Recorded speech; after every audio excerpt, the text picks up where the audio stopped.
যুক্তরাজ্যের সাউথপোর্টে নাচের স্কুলে ছুরিকাঘাতে ৩ শিশুকে হত্যার ঘটনাকে কেন্দ্র করে ব্রিটেন জুড়ে বিক্ষোভ করেছে উগ্র ডানপন্থীরা।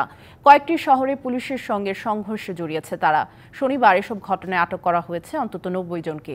সংঘর্ষে জড়ানোদের সহিংসতাকারী আখ্যা দিয়ে তাদের বিরুদ্ধে কড়া ব্যবস্থা নেওয়ার হুঁশিয়ারি দিয়েছেন ব্রিটিশ প্রধানমন্ত্রী। গেল সোমবার যুক্তরাজ্যের উত্তর পশ্চিমাঞ্চলীয় শহর সাউথপোর্টে একটি নাচের স্কুলে ছুরি হামলায় নিহত হয় ৩ শিশু। এ ঘটনায় ১৭ বছরের এক কিশোরকে গ্রেপ্তার করে পুলিশ। তার কাছ থেকে একটি ছুরিও জব্দ করা হয়। ব্রিটেনে ১৮ বছরের নিচে কাউকে গ্রেপ্তার করলে আইনি কারণে তার নাম প্রকাশ করা হয় না। এরই মাঝে সামাজিক যোগাযোগ মাধ্যমে গুজব ছড়িয়ে দেওয়া হয় যে হামলাকারী ইসলামপন্থী অভিবাসন প্রত্যাশী। এমন গুজবের পরিপ্রেক্ষিতে সাউথপোর্টে ব্যাপক দাঙ্গা শুরু করে উগ্র ডানপন্থীরা। পরে পুলিশ বাধ্য হয়েই জানায় অভিযুক্ত কার্ডিফে জন্ম নেওয়া ব্রিটিশ নাগরিক, যার নাম অ্যাক্সেল রুদাকুবানা।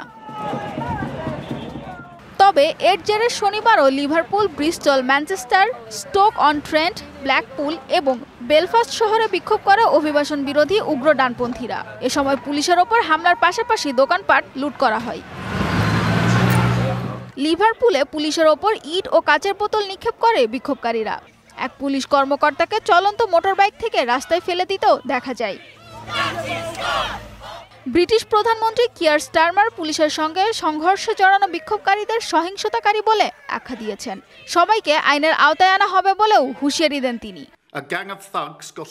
এটা কোনো প্রতিবাদ নয়, ইচ্ছাকৃত অপরাধ। সহিংসতাকারীদের আইনের আওতায় এনে শাস্তি দিতে পুলিশ ও আইন প্রয়োগকারীদের একত্রে কাজ করতে হবে।